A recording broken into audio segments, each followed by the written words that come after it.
Mi ensayo tiene como punto central, presenta como consecuencia del neoliberalismo que se ha perdido el derecho a la ciudad por parte de los ciudadanos, en el que ya nosotros como ciudadanos no somos los que tenemos el control del manejo del ordenamiento de la ciudad, sino que hemos dejado a través del neoliberalismo que esa mano invisible que plantea Adam Smith sea la que controle ese mercado, sea el que controle qué se pone en la avenida Winston Churchill, qué se pone en la avenida Abraham Lincoln. Ese mercado es el que controla eso.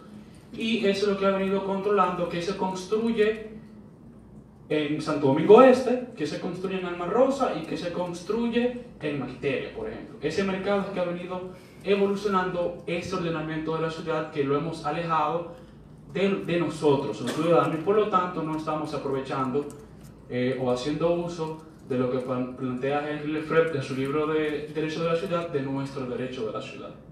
Entonces, básicamente, el ensayo plantea cómo a medida que la ciudad, que el mercado se va apoderando del territorio, los que menos pueden, no pueden sostener sus hogares en ese espacio porque es muy caro y tienen que alejarse a las periferias. Se acercan mucho más para la periferia, mientras que el polígono central, donde se centra toda la economía, pues ahí se va centrando todo. La segregación no solamente afecta a las personas que no pueden vivir en ese mundo del mercado neoliberal, sino también, porque tenemos que ser un poco objetivos, también afecta a la parte adinerada, a la parte a la clase social alta. Sí lo afecta, pero es menos grave, en virtud de que, por ejemplo, tenemos una segregación indolente o positiva, de que una persona que es de clase alta decide irse y formar un barrio cerrado, lejos del polígono central, en virtud de que en el polígono central hay un sinnúmero de asentamientos humanos, y se siente amenazado por la inseguridad, el aspecto de ok, yo vivo aquí en el polígono central, pero no puedo subir porque me puedan atracar. Entonces se crea ese fenómeno de segregación indolente o positiva, que la persona de altos recursos simplemente va y resuelve su problema, hace un barrio cerrado, complejos cerrados, y él está ahí tranquilo. Entonces la segregación también afecta porque es una inversión, que si no hubiese pasado todo esto, tuvo que hacer la inversión de construir un barrio cerrado.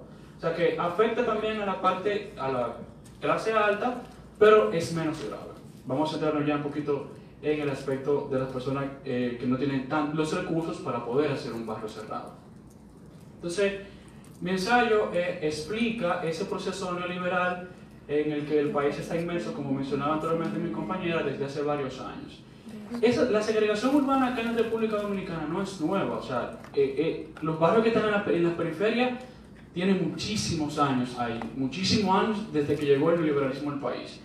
Pero este fenómeno económico ha podido que nosotros lo veamos muchísimo más, que eso está ahí y que cada día va creciendo. Como mencionaba anteriormente el expositor, que desde los aires se veía todo lo que no se ve en las fotos del turismo y etc. Entonces, mi ensayo plantea la idea de que a medida que esa ciudad neoliberal ha ido creciendo, también se ha ido perjudicando ciertos derechos fundamentales. Como abogado, estudiante de Derecho, quería plantear el aspecto de la vulneración del derecho al acceso a la salud. Porque, ¿qué pasa en nuestro Distrito Nacional? Tenemos que en el polígono central no hay hospitales. En el polígono central no hay hospitales. La mayoría de los hospitales, muy buenos hospitales que tenemos, se encuentran en las periferias, están en los barrios, gran parte de ellos. Mientras tanto, en el polígono central, lo que tenemos es alrededor un montón de clínicas privadas. Y eso también va en la parte de que la segregación nos afecta a todos. Como decía Galeano, que anteriormente lo mencionaba mi compañero, el derecho a soñar, sin el derecho a soñar, todos los derechos serían insípidos.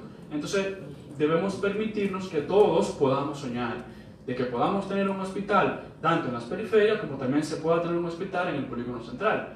Entonces, el gobierno, como una parte de respuesta a que, sabiendo que está excluyendo personas de su derecho a la ciudad, ha construido los hospitales en las periferias, la mayoría de los hospitales. Pero eso es un problema, porque también nosotros tenemos en el Distrito Nacional una clase media que si alguien de la casa deja de trabajar, ya deja de ser clase media, o sea, una clase media que está ahí, una vulnerabilidad de que alguien deja de trabajar y ya, baja pobreza. Entonces tenemos un polígono central sin hospitales, donde la clase media, yo como clase media tengo que ir a un hospital a pagar un servicio, una doble tributación, porque no puedo ir al hospital porque el hospital está muy lejos, está a 4 kilómetros, 5 kilómetros, y en medio de mucha vulnerabilidad, mucha desigualdad, muchos problemas de inseguridad ciudadana. Entonces, quise hacer ese análisis de cómo se ha afectado el acceso al derecho a la salud, partiendo de que, bueno, no hay hospitales en el polígono central y tampoco se ha permitido la construcción de hospitales en el polígono central, porque este proceso de segregación también, lo que mencionaba anteriormente mi compañero, crea un proceso psicológico y polarización de la población. El que vive en, no sé si alguien vive ahí, pero el que vive en El Millón, por ejemplo, en el Centro Médico Dominicano, que ponía ese ejemplo en un encuentro que tuvimos el viernes, el que vive en El Millón, imaginemos que el Centro Médico Dominicano fuese un hospital. El que vive en El Millón y le dicen, aquí vamos a poner un hospital. El vecino que vive ahí va a decir, no, la Junta de Vecinos se va a reunir inmediatamente, no queremos hospital porque esto se va a llenar de gente pobre. Se va a revalizar la calle, aquí va a haber un montón de puestos de comida, la Núñez ya no será la famosa Núñez y se va a revalizar, y eso es polarización. Ese proceso de segregación no aparte de que ha alejado, ha dividido la ciudad, la divide también en la polarización. La persona de clase media, la persona de clase alta no quiere compartir con las personas que viven en las periferias, que viven en los barrios. Tienen esa estigmatización y se crea esa polarización. Por ejemplo, ayer hubo elecciones en Brasil y anteriormente yo leía un artículo que una señora en un barrio de Sao Paulo decía, bueno, yo voy a votar por Haddad, que va por el Partido de los Trabajadores, porque él representa lo que es Lula y el Partido de los Trabajadores me ha ayudado muchísimo en todo este proceso. Luego, la misma persona que entrevistó fue a Sao Paulo, en el centro de Sao Paulo, le preguntó a otra persona y dice, no, yo voy a votar por Bolsonaro, yo voy a votar por Bolsonaro porque hay mucha inseguridad en la calle. Sí, pues yo voy a votar por Bolsonaro porque hay mucha inseguridad en la calle, la gente viene de los barrios a apoderarse de la ciudad.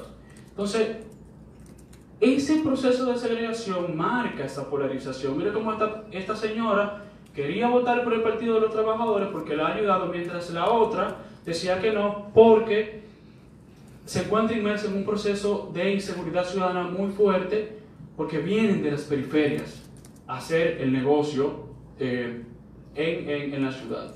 Entonces, la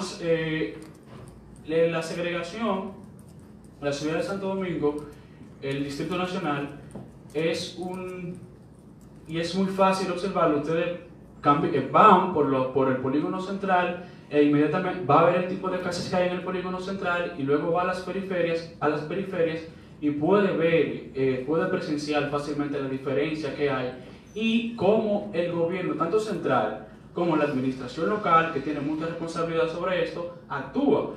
El hecho de que, por ejemplo, si usted va a un barrio X, se va a encontrar que hay parques que lo hicieron en el 88, pero que nadie más nunca fue por ahí a limpiar ese parque y ya ese parque es un monte, ese parque tiene un barrio. No obstante, usted va al mirador, que tiene muchísimos años, y el mirador siempre se mantiene impecable. El mirador está bonito, así va otro parque que está en la ciudad, está muy bonito. Mientras tanto, el parque que está en el barrio tiene 20 años que no ve a alguien que lo limpie.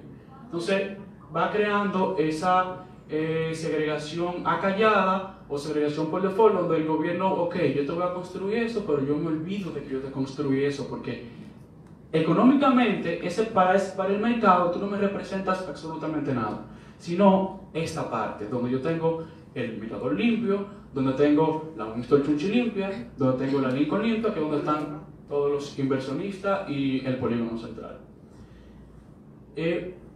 También algo muy importante, y es que ya está el último punto, y es de la responsabilidad del Estado sobre esas cuestiones de segregación. La Constitución Dominicana establece que cada ciudadano tiene derecho a una vivienda digna, y es lo que mencionaba el expositor anteriormente. Bueno, tendríamos que cambiarlo a vivienda digna conectada, porque ¿qué vivienda digna es? Que yo te construya, que yo te desalojo de donde tú estás y te llevo a 28, 27, 16 kilómetros del polígono central donde están todos los servicios básicos. ¿Qué tipo de vivienda? Eso no es un tipo de vivienda digna.